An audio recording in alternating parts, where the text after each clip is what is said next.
preciso o mais perfeito, escolher o mais perfeito para conviver.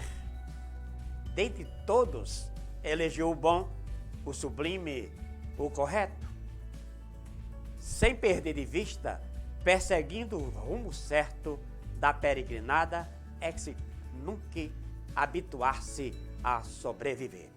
É uma quadra do meu livro 100x4. É preciso outros e outros. Bom dia, internautas. Um abraço cultural. O Recanto Cultural é um programa da LIC TV Palmares, Pernambuco. A cultura e a música brasileira, nordestina, perdeu um dos seus expoentes esta semana. O matogrossense e radicado há muito tempo, lá na Paraíba, Gabriel Diniz, vítima de um acidente aéreo. Então, a gente tem informação de que ele viria para os festejos da emancipação política de Palmares, Pernambuco, no dia 9 de junho do ano em curso. É realmente lamentável a morte desse rapaz, desse artista nordestino. Bem, a Academia Palmeirense de Letras se juntou ao escritor Atomiro Barros no dia 23, a semana passada, na quinta-feira, e foi o lançamento do livro Meu Cantar, do poeta, do dramaturgo, do escritor, do músico, compositor, Atomiro Barros. O evento foi coordenado pelo presidente da Academia Palmarense de Letras, Juarez Carlos. E, naquela ocasião, teve a participação da Companhia Teatral Palmar, do poeta Davi Kennedy. Também esteve presente e participou do evento o presidente da Fundação Casa da Cultura, Hermílio Borba Filho, Edson Silva. Tivemos também a participação do diretor do Cine Teatro Apolo, o cantor Marquinhos Cabral, do diretor da Biblioteca Pública Municipal Fenelon Barreto, o poeta João Paulo. Tivemos a participação da confreira da Academia Palmarense de Letras, Socorro Duran. Tivemos também a participação do José Duran Duran, o artista plástico e escritor aqui da nossa região meridional pernambucana. Teve a participação também do Grupo Cultural dos Palmares, a presidente Miriam Rodrigues, e ainda do acadêmico, o escritor Luciano França. Foi realmente uma noitada espetacular. Atomiro Barros, o escritor que lançou o livro Meu Cantar, além de tocar o teclado e cantar, ele encenou com o grupo, com a Companhia Teatral Palmar, com os seus componentes Luiz Santos, Miriam Rodrigues, Alaides Rodrigues e Jéssica Franciele e Shirley Silva. Uma peça intitulada Momentos de Angústia. Também tivemos a participação, do seu irmão, o cantor e compositor, o Tempero Gostoso. Então, foi realmente uma noitada espetacular. Hoje à noite, a partir das 19 horas, a Academia Palmarense de Letras, APLE, realizará as eleições para o preenchimento das vagas ou das cadeiras. A cadeira 34, 35, 36, 37 e 38. O evento será realizado em sua sede, lá na rua Fenelon Barreto, sem número, no centro de Palmares, Pernambuco.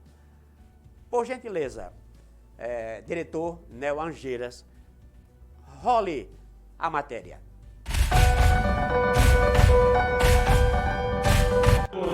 Da cultura de Palmares e da região meridional pernambucana. Hoje é um dia especial. Atomino Barros está lançando o seu livro, um livro de mais de 30 anos, um livro que teve alguns atropelos para ser editados, tendo em vista que sofreu algumas cheias em Palmares. E praticamente esse livro, os seus escritos, foram resgatados pela professora, pela acadêmica Socorro Duran. Eu não esperava jamais que acontecesse. Jamais eu esperava. Eu estava totalmente cansado, exausto. Não quero mais saber de tudo, não quero saber mais de poesia, porque não estive. Não consegui. Só encontrei atropelos de pessoas com vozes negativas e frutíferas que poderiam muito bem usar de outros seus, por ser humano, respeitar as pessoas. Mas aquilo começou a me destruir e eu fiquei totalmente desiludido. Mas essa pessoa teve um encontro maravilhoso. E a minha querida, minha amada, poetisa, escritora, acadêmica, mulher guerreira, que foi fundamental na minha vida. Eu só tenho que dizer, obrigado, Socorro Duran. Obrigado. Obrigado por tudo. Obrigado. Continuando esta homenagem, eu gostaria de chamar aqui a atriz teatral de teatro que faz parte do grupo Palmares, em parceria também com o Grupo Cultural dos Palmares. Queremos fazer uma homenagem, dando um presente ao nosso amigo, ao nosso artista, Atomino Barros. Jéssica, por favor.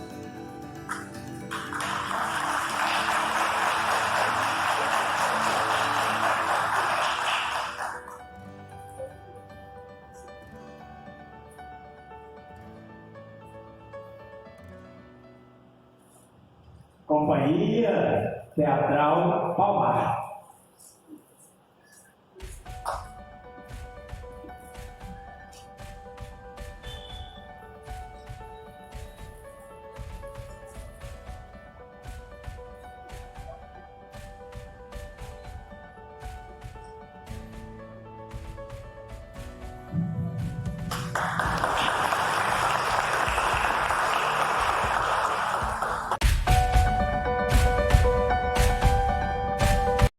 De volta com o programa Recanto Cultural, pela LIC TV.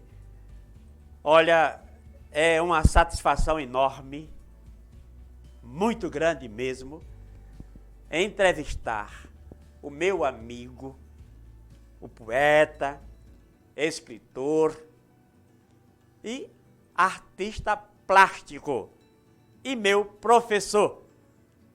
Tivemos uma tarde e ele deu umas aulas. Também pinto o set e ele me orientou em alguns itens para se fazer uma boa pintura.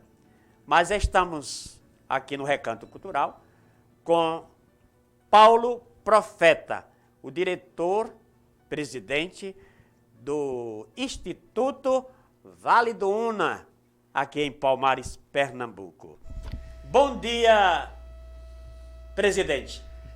Bom dia, Juarez Carlos, companheiro de luta de longas datas, do tempo das noites da cultura palmarense, junto com Zé Duran e Duran, junto com Javanci Bispo, e a outra turma, Ângelo Maia e tantos outros artistas, batalhadores daqui de Palmares, nessa questão da cultura e da arte. Paulo Profeta, quem é você? Eu sou um sonhador, né? Não é aquele caboclo sonhador não, do Flávio José não, mas eu sou um sonhador e insistente, persistente e até teimoso no que fazer da arte. Eu acredito, e eu não sonho só, e por isso que as coisas acontecem, porque o sonho que se sonha só é só um sonho, mas o sonho que se sonha junto é realidade. E sonhamos com a criação de um espaço de arte aqui em Palmares, onde a linguagem das artes visuais, das artes plásticas, fosse realmente aberto, o espaço fosse aberto, que nunca foi realmente levado a sério a questão desse espaço das artes. A música sempre teve mais um espaço, o teatro sempre teve um espaço aqui em Palmares. E as artes plásticas, que tem nomes como Murilo La Greca, tem nomes como Tunga, que são nomes de artistas que já morreram, mas que são palmarenses e que nunca esconderam essa sua origem e se orgulhavam em ser palmarense. E são nomes internacionais. Okay? E eu sou, respondendo, eu sou esse que dedico a vida a criar vidas, a compartilhar saberes e cuidar do belo. Que a beleza da vida não está no acúmulo, não está no conseguir bons salários, conseguir riquezas. A qualidade de vida, a cidadania está ligada mais ao belo da vida, ao acesso às artes, porque as questões das necessidades primárias já é uma luta que a gente já não está nem vencendo. Então a gente vai ter que começar a sonhar em se redimir através da arte. Paulo Profeta, se não me falha a memória, você é sergipano, é verdade? Eu me chamo de sergibucano. O que significa sergibucano? Eu nasci em Sergipe, fui vendedor de picolé no meio das ruas de Aracaju, fui soldado da Polícia Militar de Sergipe, fui o primeiro soldado da Polícia Militar de Pernambuco, de Sergipe, que passou no vestibular na Federal.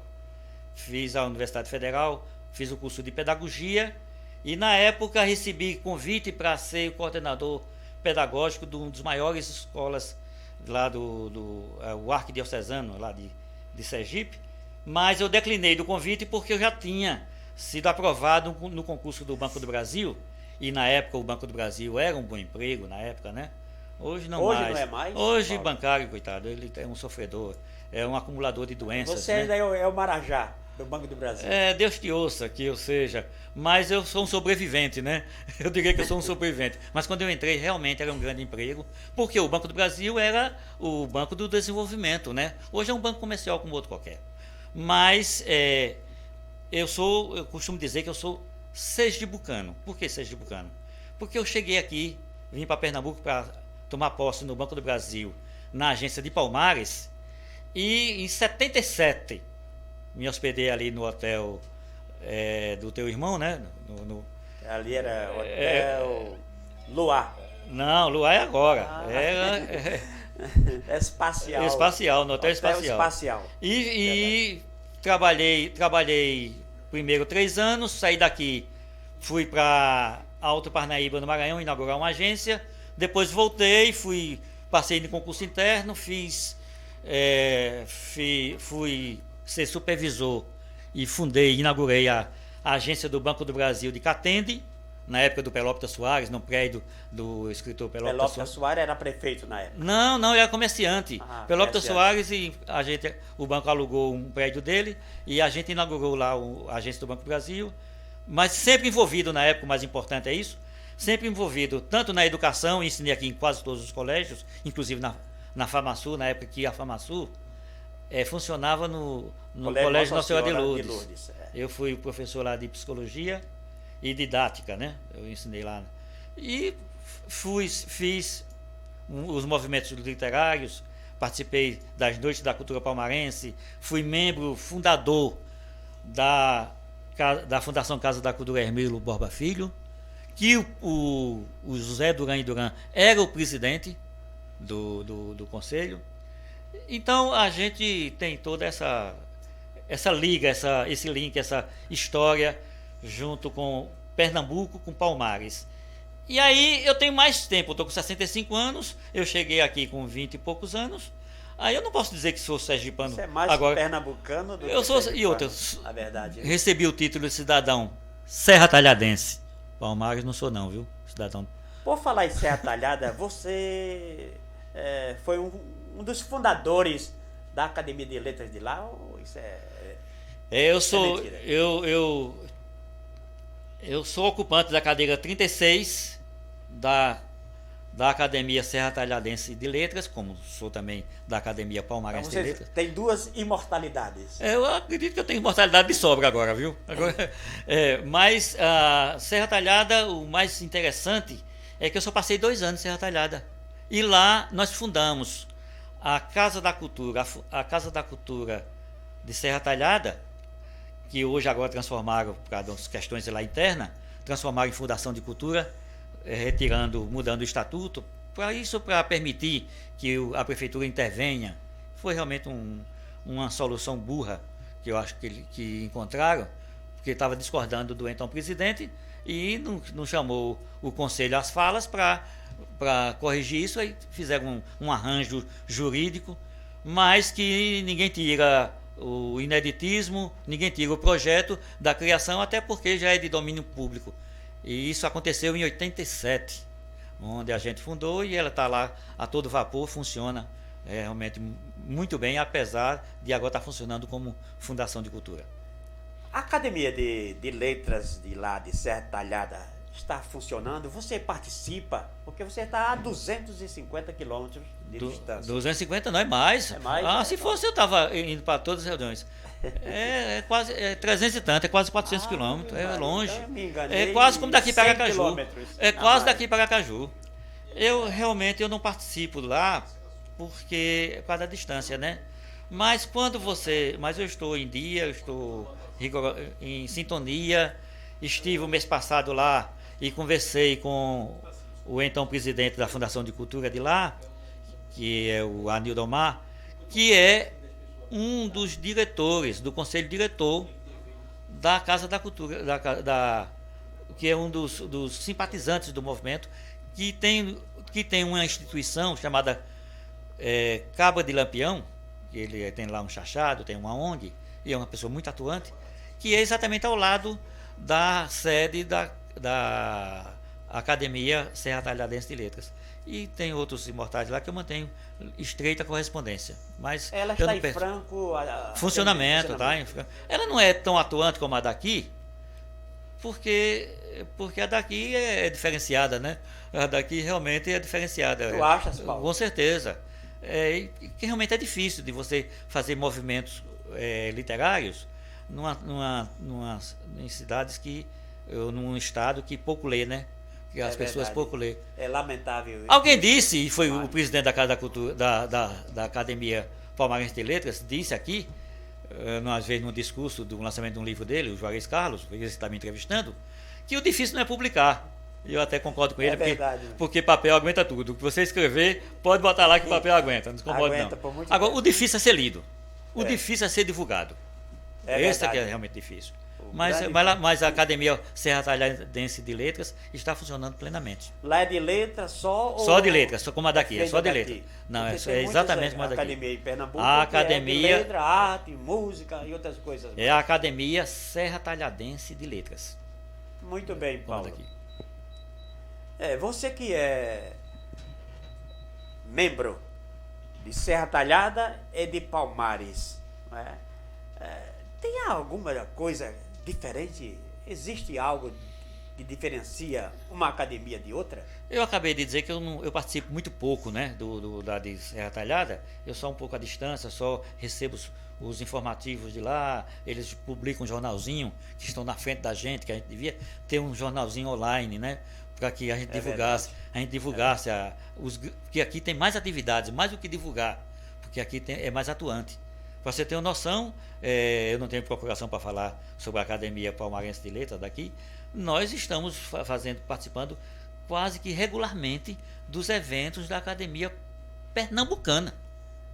Na verdade a gente está muito ligado. E nos encontros de academias do Estado, a Academia Palmarense de Letras está lá presente. Mas quem tem procuração para falar sobre a academia é o novo presidente que está aqui me entrevistando. Eu não quero responder, né? Porque a minha função aqui no nosso programa Recanto Cultural é fazer perguntas e não responder. Exatamente. Mas, na verdade, a Academia Palmarense de Letras tem algo diferencial das demais aqui do estado de Pernambuco. Nós temos um elo de comunicação o mais interessante, Juarez, é que Palmares está vivendo um boom cultural e literário e artístico, apesar da ausência de apoios. E aí, quando eu falo apoio, gente, não jogo aqui, não é só o apoio político dos políticos, não. Aliás, eu digo também o apoio do comércio é muito tímido, o apoio do empresariado é muito tímido, o apoio das pessoas que detêm um pouco de recursos realmente é muito tímido, ainda está muito incipiente. Mas aí eu não tenho o que reclamar. Eu acho que nesse caso a gente tem que divulgar e dizer de alto e bom som que depois daquela exposição em 2013, onde a gente fez uma exposição, a História Inundada, onde a gente sonhava, é uma exposição temática de pintura, onde a gente sonhava em fazer um movimento para salvar a história do Engenho Verde, e que terminou não dando em nada, porque o poderio econômico comprou lá e tal, e a memória de Hermilo, que era naquele casarão, não foi restaurado numa relíquia, que era isso que a gente defendia, que se construísse um protótipo de uma casa do Engenho Verde para fazer um lugar que não tivesse cheia e a gente tivesse mais um outro equipamento cultural. Naquele evento, a Socorro Duran começou a panfletar uma ideia de se criar a Academia Palmarense de Letras. Aí depois vem o movimento para se criar a academia. Vem o lançamento do livro do Coronel Reginaldo, logo após. Aí de lá para cá é só movimento cultural, é só arte, é somente literatura, apesar da ausência desses apoios. E isso eu vejo como um movimento muito benéfico, muito bom. Eu seria capaz até de, nesse sonhador que eu sou, nessa visão profética, que Palmares, de repente, pode estar encontrando a sua vocação de se libertar, de se salvar, não pelo movimento político, e aí político realmente, não vejo nem o túnel, que dirá a luz no final do túnel. Eu não vejo nem o túnel. Mas todas as luzes. Mas eu vejo uma saída pelo turismo, uma saída pela arte, uma saída pela cultura, e não se iluda. Fundamos depois o Instituto de Belas Artes Vale do Una, o IBA Vale Una, que nós estamos apenas há dois anos. Temos recebido várias demandas, visitas de alunos de arte do Recife. Eu já atendi 27 alunos de uma escola de arte do Recife, onde ele veio receber aula aqui na escola, no Instituto de Belas Artes. Ora, acaba se deslocar em comitiva, num ônibus fretado, para vir conhecer Palmares, porque existe uma academia de arte, uma escola de belas artes em Palmares. Olhe que a gente está no caminho certo, você não tem dúvida. Eu acho que a redenção, a solução, a saída tem que correr por aí. Tem que correr pela arte, pela beleza, porque senão Palmares vai estar fadado sempre a esse marasmo. O comércio, meu Deus do céu, dá pena. Eu sou comerciante aqui, dá pena de ver. Meu Jesus do céu. Eu não sei, entre essas rede de farmácia, essas redes de lojas de eletrodomésticos, essas redes de lojas de departamento, aqui, é bom porque gera alguns empregos, tudo bem, eu defendo, eu não sou a favor de que se breque, que se proíba, mas eles vão apenas matar as pequenas iniciativas. Hoje no comércio, só quem é grande sobressai, a meu ver. E não é só que sobressai, é que vai matar mesmo os pequenos, viu? Isso aí não tenho dúvida, não.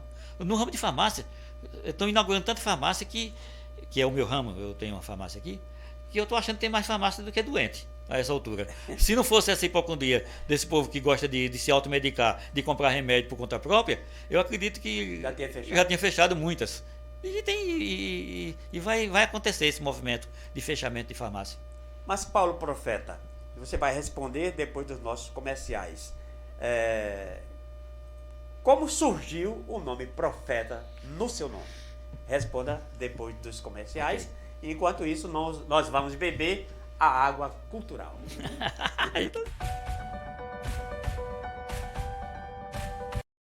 Supermercados Confiança. Faça suas compras nos Supermercados Confiança. Lá você vai encontrar tudo para o seu lar pelo menor preço. Supermercados Confiança Palmares. Quem tem confiança, tem tudo. Colégio Radialista Paulo Siqueira Marques. Preparando você para o futuro. Na Rua Fernando Gris, bairro Santo Antônio, Palmares. Fale com a diretora Tereza Tavares e faça a sua matrícula. Telefone 819-9893-8601. Madeireira Josibias. Você está pensando em construir ou reformar o seu imóvel, a sua casa? Vá à Madeireira Josibias, na Rua Visconde do Rio Branco, 1348, bairro São Sebastião, Palmares. Lá você vai encontrar madeira do Pará, telhas e portas. Uma organização de Josibias Carlos. Fones 81-3661-1090 ou 98884-3900.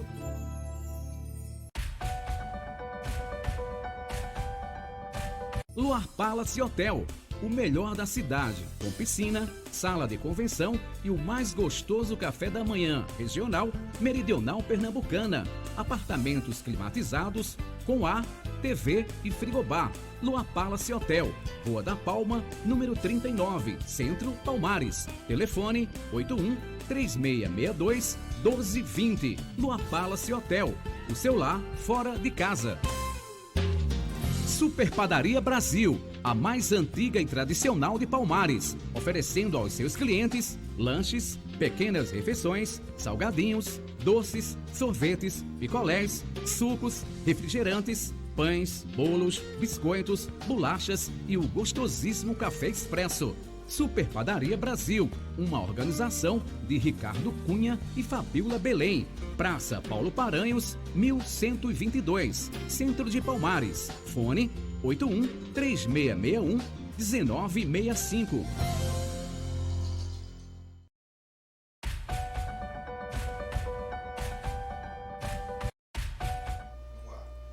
Estamos de volta com o programa Recanto Cultural.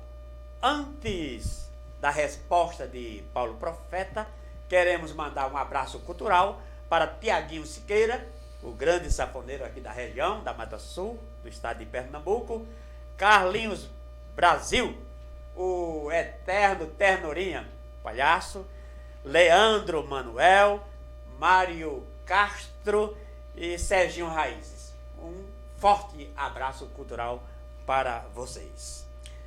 Paulo Profeta, a pergunta foi esta: como surgiu o nome Profeta no seu nome?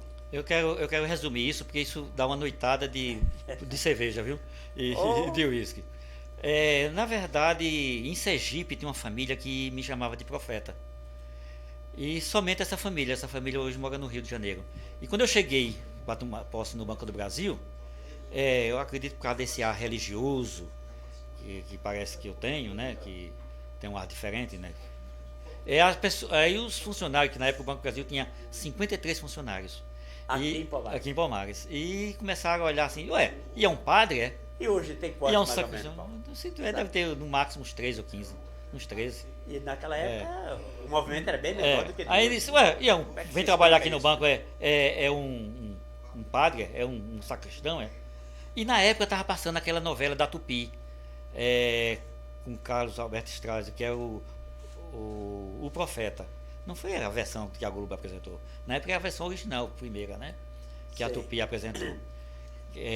Com Eva Vilma e tantos outros artistas da velha guarda.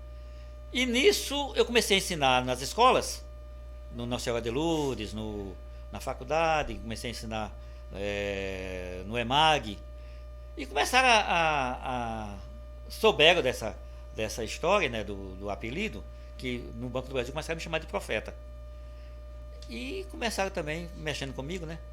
Pensando que eu ia me incomodar. Como eu não me incomodei, esse apelido foi pegando, e eu fui publicar o meu primeiro livro no ano seguinte, Marcas no Silêncio, meu primeiro livro de poesia. E aí ficou o drama. Se eu botasse José Paulo de Menezes no livro, ninguém ia saber quem era.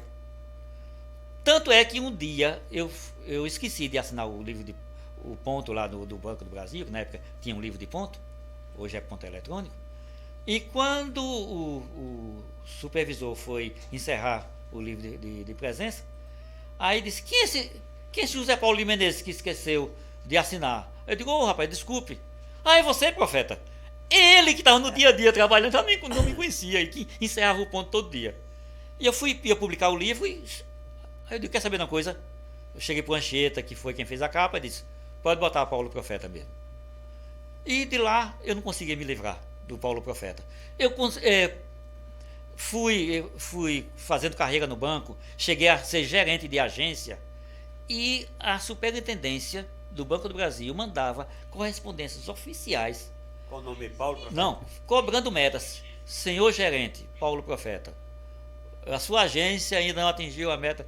Eu digo: meu Deus do céu. Então, eu estava em Moreno nessa época, e num dia, num almoço com gente do Poder Judiciário, a juíza de lá, disse: olha, seu profeta, o teu nome é diferente, mas é um nome bonito. Aí foi que eu expliquei para ela que não era nome. Ela disse: não, por que você não coloca no nome? Eu digo: nada, é uma confusão, uma burocracia. Ela disse: nada, eu faço isso ligeiro para você. Aí me orientou e fez.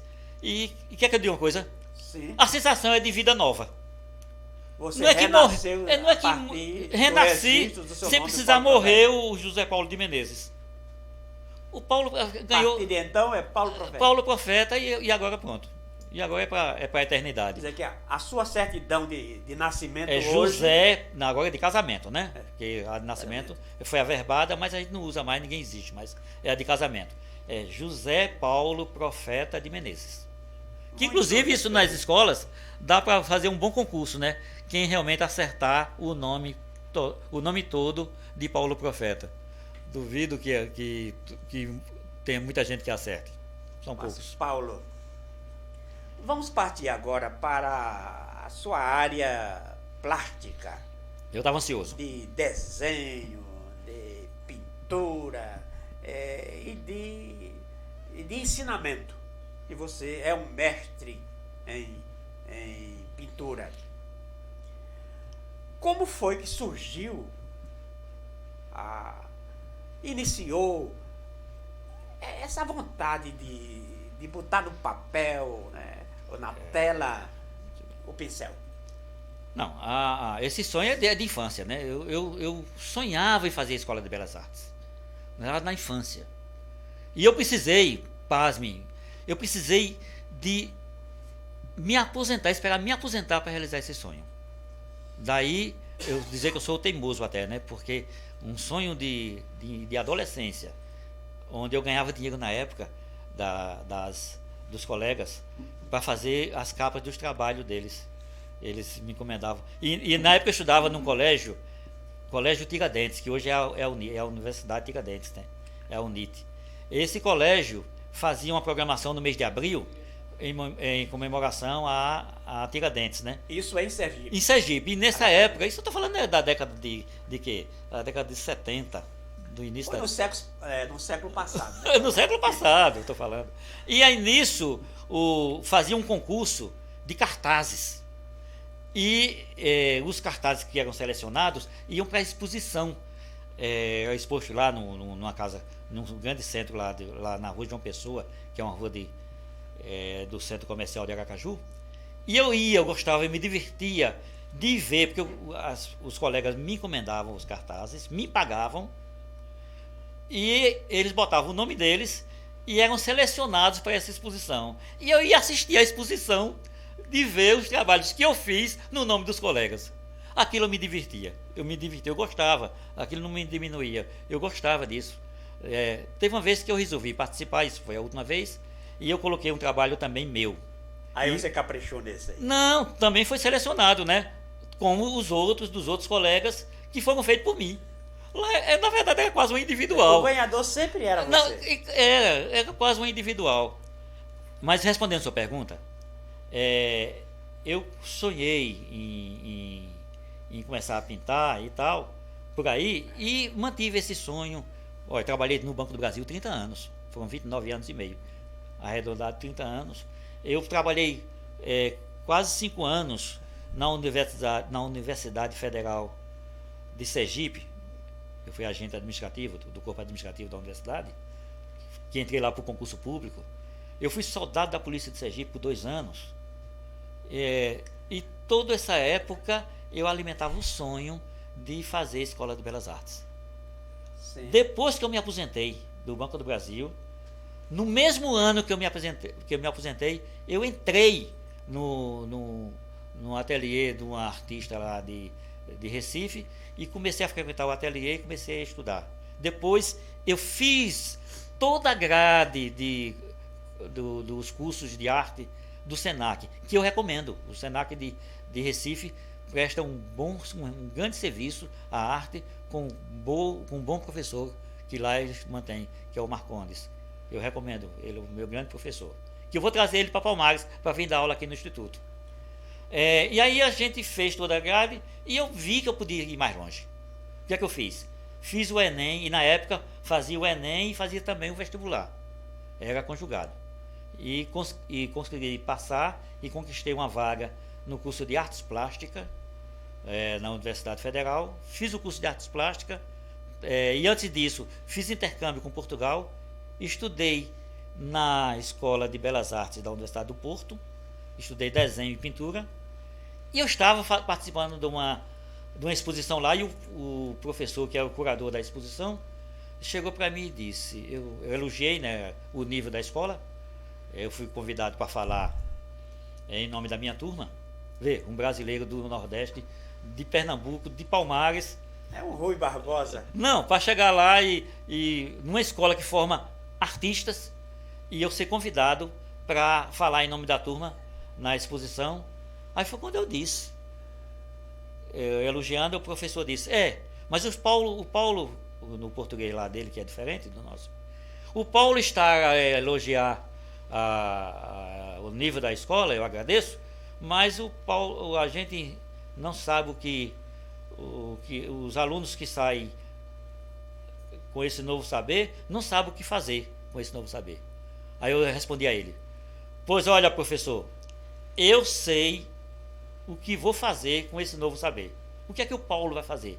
Eu vou compartilhar com Palmares, eu vou criar uma escola de belas artes em Palmares e na região Mata Sul do estado de Pernambuco, que é um estado do Nordeste brasileiro. Ele arregalou os olhos assim e se admirou com essa minha determinação. E digo mais, foi um santo que disse, que usou minha boca para dizer isso e para dirigir minhas ações, porque hoje eu estou realmente muito satisfeito. Eu não tenho dúvida, mas não tenho dúvida mesmo, que nós vamos formar artistas aqui em Palmares e na região. A coisa já está fugindo da minha mão, isso é muito bom.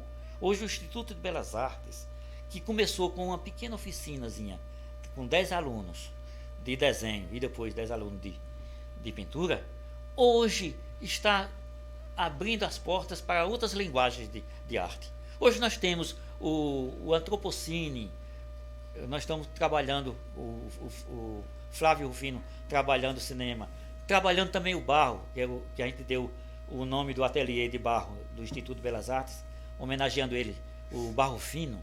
Hoje nós temos serigrafia, que a semana passada fiz uma festa magnífica no Teatro Apolo de encerramento da oficina. Hoje nós temos estamparia, nós vamos trazer gravura. Então, eu realmente já posso sonhar com arte por toda parte em Palmares, apesar da ausência de incentivo, só fazendo, apenas fazendo. Paulo, qual a diferença do desenho e da pintura? É uma boa pergunta, porque na verdade você pode desenhar com as cores. E como também você pode pintar com o grafite, com o lápis de cor. Então, existe realmente uma simbiose. Não ligue o desenho apenas ao traço. Você pode desenhar também com as manchas. Você pode desenhar também com as achuras. Você pode desenhar também somente com o pó. Você pode, tem várias maneiras, são inúmeras as maneiras que você tem de desenhar. Como também você pode desenhar com as cores e com os tons, que na arte chama-se valor. Ok? Dizer que, veja bem, no desenho utiliza o lápis, a caneta, o pincel pode ser usado no desenho? Pode sim, é o que eu acabei de dizer. Você pode pintar também com a tinta. Você pode desenhar também com a tinta. Como você pode pintar também com o grafite. Isso com o lápis aí de cor. não se confunde com a própria pintura? E quem foi que disse que o segredo da pintura não é o desenho? Quem foi que disse? Quando você tem... Antes da pintura veio o desenho. Eu vou, não sei se eu tenho esse tempo todo, eu gostaria de usar muito esse canal, que é um canal magnífico, né? As redes sociais hoje que estão ganhando exatamente para essas TV oficiais. Mas, por exemplo, se você... Vou dar uma pequena aula de perspectiva, por exemplo.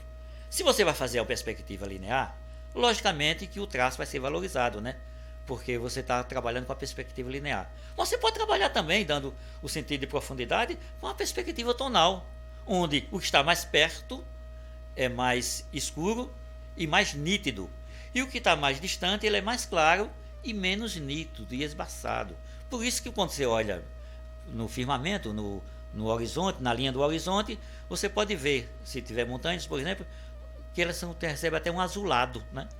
Então, essa é uma pequena noção do que Paulo, já que você falou, né, na linha do horizonte, e quando a gente projeta a nossa visão para o infinito, né, para o céu, como se diz, a gente vê esse azul.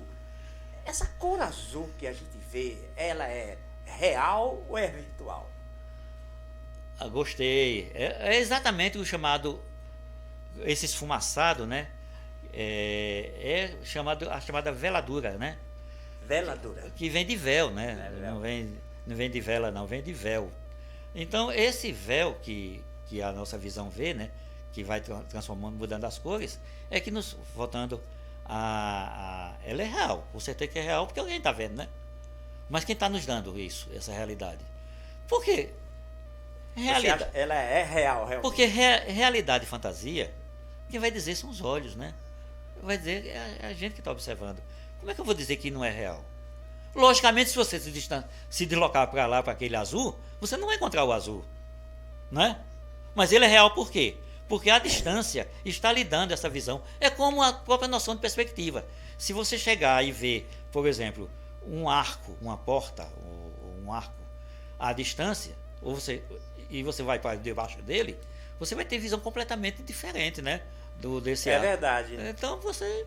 Eu vou dizer que aquilo não é realidade? É realidade, sim. Eu posso até citar, eu tenho uma deficiência visual para longe. Está perto, graças a Deus, eu enxergo bem, leio bem, sem uso de óculos, uso óculos para longe, mas eu vejo uma coisa estranha. A minha visão, eu digo, é muito estrábica, né? Chamado isso. É que eu vejo no poste, à distância, uma coisa lindíssima, aqueles raios luminosos, aquela coisa toda. Eu não sei realmente se as pessoas que têm uma boa visão vê isso que eu vejo. Mas você já passou por debaixo do arco-íris? Olha, sim. Você está entrando num terreno que daria pano para as mangas para 10 entrevistas dessa. Daria pano para as mangas, porque a questão da realidade... Que as cores que a gente se apercebe aqui Na terrinha. A questão Nossa, da realidade e do que a gente... É as cores do arco-íris. A questão da realidade e da questão do que a gente percebe é uma coisa que há uma distância muito grande. Nem sempre o que a gente percebe tem uma percepção da realidade. Aliás, quase sempre a gente não tem a percepção da realidade.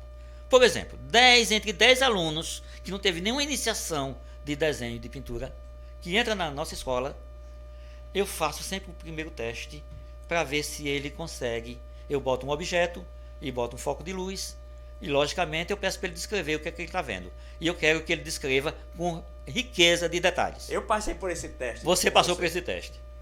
E é incrível. Eu fui aprovado, Paulo. Depois a gente conversa. E a gente faz o seguinte, faz esse teste para ver em que nível de observação esse aluno está. Olha, 10 entre 10 que não teve iniciação nenhuma com a arte, não consegue ver a luz, mas não consegue ver a sombra. É incrível. E a sombra está lá. Aí você vai dizer que não é real essa sombra? Ela está lá. Então, não vê. Se não vê, quando vai desenhar, não desenha, porque ninguém desenha. Ninguém retrata o que não vê. E é incrível. É incrível. E quando passa esse teste, depois disso ele nunca mais vai deixar de ver as sombras. Aí começa a ter uma visão mais refinada e começa a ver as sombras que estão não só embaixo das árvores, mas sim entre uma folha e outra, que está sobrepondo as folhas. E aí, doutor, aí o desenho dele vai crescendo, porque ele vai começando a retratar o que vê. É isso aí. Então, esse campo poderia ser não só na questão da visão, mas na questão do entendimento, da lucidez. Qual é o limiar que existe entre a lucidez e a loucura? Qual é o comportamento de lúcido? Qual é o comportamento de louco? Pode ser que tenha gente que diga que eu sou louco, né? Porque como é que um camarada aposentado, como eu, gerente do Banco do Brasil, vem em Palmares, aluga com o dinheiro dele, do bolso dele, um espaço, e recupera esse espaço, e começa a acolher artistas locais, começa a acolher pessoas que não têm acesso aos bens da cidadania, e começa a querer formar eles artistas, pode parecer loucura, né? Mas não é. É lucidez mesmo. É verdade. Então existe esse limite, é um limite tênue. A lucidez e a loucura é uma questão de ótica, é uma questão de visão. Tem um artista que está nos ajudando aí, o Gustavo, que ele é uma das mentes mais criativas que eu conheci até então. E ele, já quarentão, não quer acumular bens, apesar de ser vindo de uma origem de berço farto, né? Ele está aqui fazendo Palmares, alugou uma casinha ali perto na Praça Mauriti e está lá curtindo a arte, nos ajudando muito no Estudo de Belas Artes. E eu vou dizer uma coisa, é louco? Não, é uma santa loucura. Isso aí realmente é um sonhador, outro sonhador, e que de uma lucidez incrível, acreditando que o acesso à cidadania, o acesso à felicidade vai estar exatamente nas artes e na cultura. Você não tem dúvida. Paulo, mas você ainda não respondeu se passou ou não por debaixo do arco-íris. Essa história de arco-íris aí tem um pote de ouro lá. Eu não vivo muito procurando o pote de ouro, não. Deixa o pote de ouro para lá, que eu já consegui o meu pote de ouro. Eu sou uma pessoa muito feliz. Muito Graças feliz, a Deus, muito feliz. é muito bom. Eu digo isso até de forma emocionada. Eu me emociono ao dizer que eu sou feliz com o que faço. E quando eu vejo as demandas, e eu gostaria de pegar esse espaço, quando eu vejo as demandas que eu recebo aqui em Palmares, das escolas, as demandas das pessoas, das associações, da entidade civil, até do poder público também. Pronto, eu tive uma demanda agora recente, que vão inaugurar o prédio da Câmara de Vereadores, e que o presidente me procurou para eu fazer uma exposição nessa inauguração. Aí a gente está cuidando de detalhes para ver se é possível, se a gente vai ter condições realmente de fazer. Porém, eu vejo isso como um ponto muito positivo, que significa que o nosso trabalho está tendo visibilidade, está surtindo efeito e está realmente tendo efetividade, está sendo efetivo.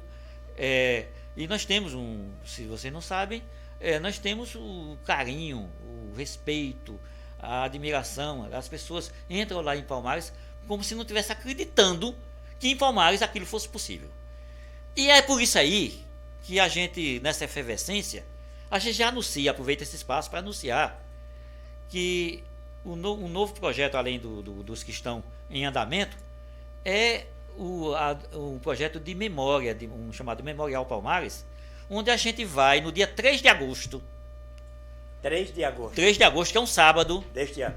Porque você sabe que você se lembra, que você já participou do Pintando na Praça. Agora a gente tem esse carro adaptado, um ateliê escola, que aí está nas ruas, nos bairros, nas periferias, dando aula de arte. Não é só de pintura não, gente. É aula de arte. Então a gente vai no dia 3 de agosto fazer uma ação para a memória dos 120 anos de nascimento de Murilo da Greca. Gente, um artista de renome internacional, um palmarense que foi estudar no Rio de Janeiro, que depois foi em Roma, foi estar em Roma, voltou para o Rio, foi premiadíssimo no Rio e voltou para Pernambuco, foi um dos fundadores da Escola de Belas Artes de Pernambuco, veio o golpe militar e fechou a Escola de Belas Artes de Pernambuco, e a universidade incorporou a escola, criando o curso de Educação Artística. E ele foi o fundador, o criador da disciplina Desenho com Modelo Vivo, lá na Universidade Federal. E nada mais justo de um Instituto de Belas Artes de Palmares fazer uma homenagem a ele nos 120 anos do seu nascimento, com uma grande festa na praça pública, onde a gente vai trazer um modelo profissional, para posar para os artistas locais do Instituto de Belas Artes. E você está convidado também, não só com o seu teatro, você como Altomiro e Hugo Calpe, para também fazer as performances lá em praça pública, para que a gente possa, os nossos artistas, retratar ao vivo uma bela e merecida homenagem a Murilo da Greca. É o Instituto de Belas Artes Vale do Una já criando fatos novos, projetos novos e repercutindo na comunidade em Palmares. E resgatando a memória. Porque, meu Deus do céu, meu Jesus, como botaram somente em nome de rua.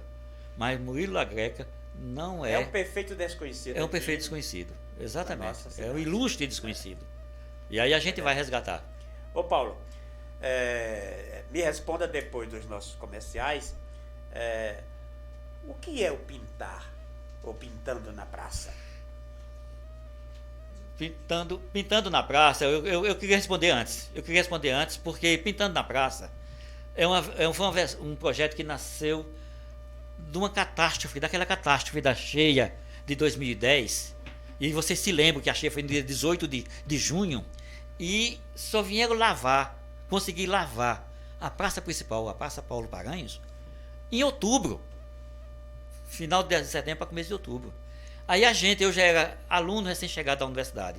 Aí eu me juntei com os colegas de lá, do curso de artes, e nós viemos para a Praça Paulo Paranhos, um dia de sábado, inclusive um dia chuvoso, e as pessoas fizeram fila para que a gente retratasse eles. Nessa época a gente teve apoio do então secretário de Educação, que agora também né? Que ainda é o atual, que na época era do governo, o Beto na época. E ele nos proporcionou a vinda desses artistas e o almoço deles, né? Porque eu não podia pagar do bolso, eu não estava preparado para isso.